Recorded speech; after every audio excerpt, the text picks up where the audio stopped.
काम वाली बाई। वर्मा परिवार दिल्ली में रहता था और उनके समाज में भी अच्छी खासी प्रतिष्ठा थी। वर्मा जी के दो बेटे थे, निशांत और प्रशांत। प्रशांत की शादी संपन्न परिवार में पली बड़ी प्रीशा से हुई थी। प्रीशा और प्रशांत की शादी के लिए वर्मा परिवार की बस एक ही शर्त थी कि उनकी बहू नौकरी करने घर से बाहर ना जाए और बिना नकुर किए खुशी खुशी उनका घर संभाल ले। आज वर्मा परिवार छोटे बेटे निशांत के लिए जानवी को देखने उसके घर आया हुआ है। भाई साहब, ईश्वर का दिया हुआ हमारे घर में सब कुछ है। हमें दहेज में आपसे कुछ नहीं चाहिए। बस एक ही इच्छा है कि बहू घर में रहकर परिवार को मान सम्मान दे और अपने हाथों से अपनी घर गृहस्थी संभाले। माफ़ कीजिएगा भाई साहब, लेकिन ये नौकरी करने के लिए पर्स उठाकर सुबह सुबह घर से बाहर जाने वाली औरतें हमें पसंद नहीं आती। आपकी जानवी हमें अपने निशान के लिए बहुत पसंद है, लेकिन हम शादी के लिए तभी हाँ कहेंगे जब ये भी हमारी बड़ी बहू प्रीशा की तरह घर गृहस्थी में मन लगाने का वादा करेगी। इतने बड़े खानदान का रिश्ता जानवी ठुकराना नहीं चाहती थी। उसने भी सोचा कि भाई इतना बड़ा खानदान है, पैसे वाले लोग हैं, नौकरी की ज़रूरत भी क्या है। ठीक है, रानी बनकर राज करूँगी। जब घर में पहले से ही इतना पैसा है तो किसी की चाकरी करने की ज़रूरत भी क्या है। और इस तरह जानवी शादी के लिए हाँ कह देती है। शादी के बाद जानवी अपने ससुराल आ गई थी। ससुराल में सास, ससुर, बड़ी बहू प्रीशा, उसका 2 साल का बेटा, जेठ प्रशांत और जानवी थे। जानवी भी इतने आलीशान बंगले को देखकर बड़ी खुश थी। शादी के 1 हफ्ते बाद, अरे जानवी, ये क्या हाल बना रखा है तुमने कमरे का? पूरा दिन बस मोबाइल लेकर बैठी रहती हो। अरे कभी काम पर भी ध्यान दे दिया करो। निशांत, ये कैसी बात कर रहे हो तुम मुझसे? अभी मेरी शादी को 1 ही हफ्ता तो हुआ है और तुम क्या चाहते हो कि मैं यहाँ पर घिस घिस के पोछा लगाऊं?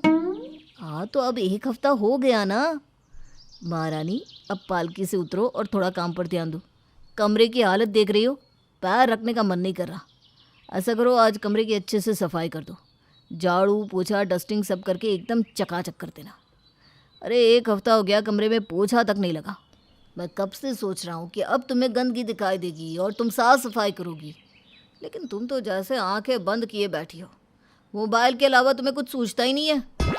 और हाँ, ये जो पूरे कमरे में जगह जगह तुम्हारे कपड़े, चूड़ी और मेकअप का सामान फैला हुआ है ना, ये सब मुझे शाम तक साफ दिखना चाहिए।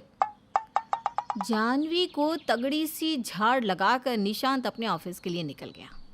बात तो सही है कि 1 हफ्ते से मेरे कमरे की सफाई करने कोई आया ही नहीं।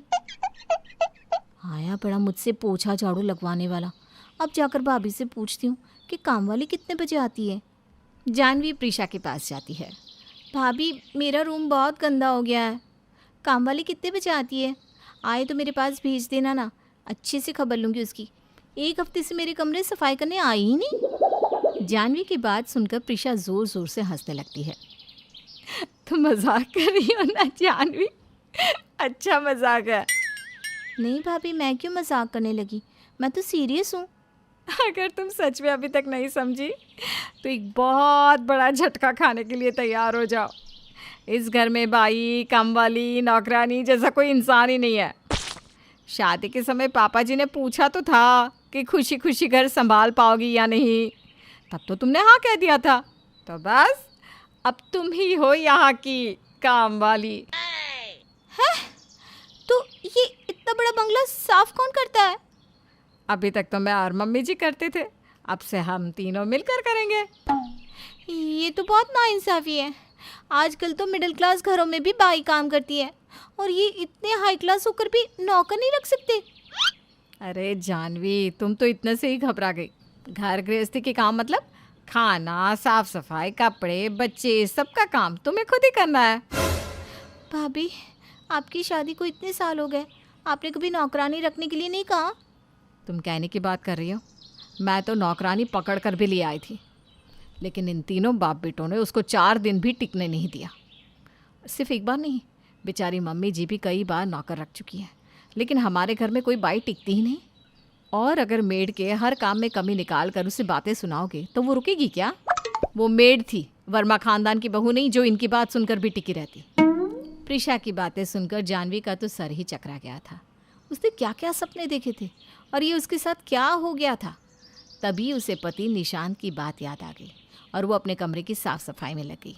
एक सप्ताह में कमरा और उसका अटैच्ड बाथरूम बिल्कुल कचरे का डब्बा बन गया था।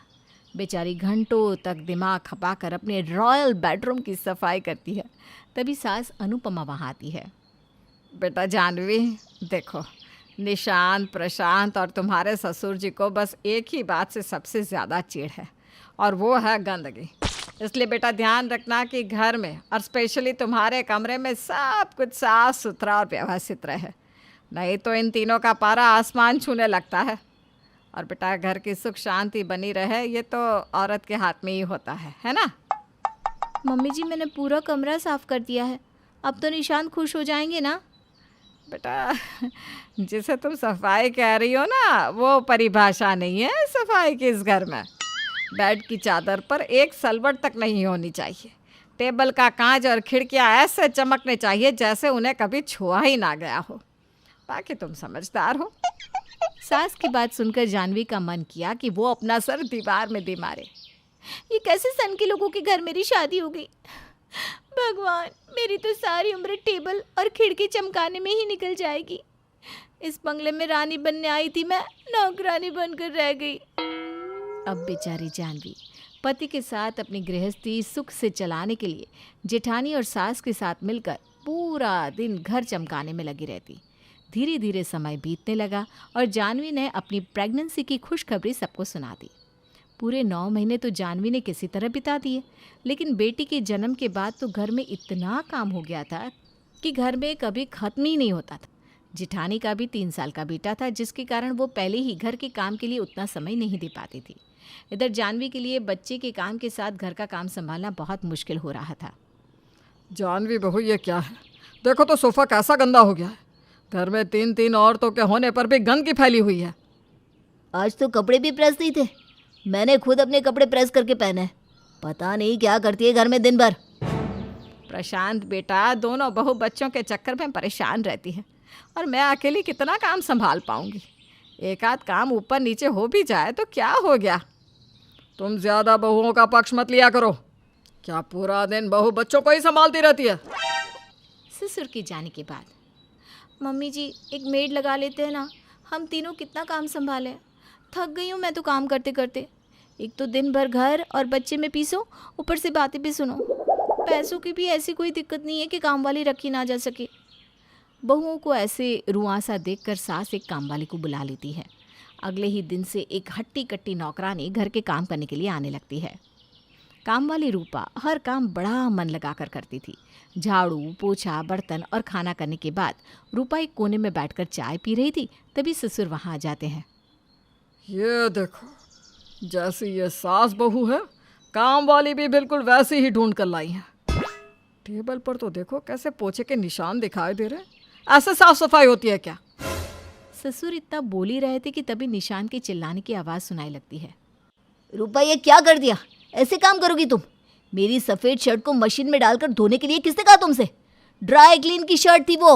अब इस शर्ट के पैसे मैं तुम्हारी तनख्वाह से काट लूँ तो कैसा रहेगा? माफ़ कर दो साहिब, मुझे पता नहीं था, आगे से ऐसा नहीं होगा। उदास मन से रूपा वापस से डस्टिंग का कपड़ा लेकर टेबल को रगड़ रगड़ कर साफ करने लगती है। रूपा, ये बाथरूम के फर्श पर किसने डिटर्जेंट डालकर छोड़ दिया? सच सच बताओ, तुम्हारा ही काम है ना? वो साहिब, मेरे को लगा थोड़ी देर डिटर्जेंट डालकर छोड़ देगी तो अच्छे से साफ़ हो जाएगा।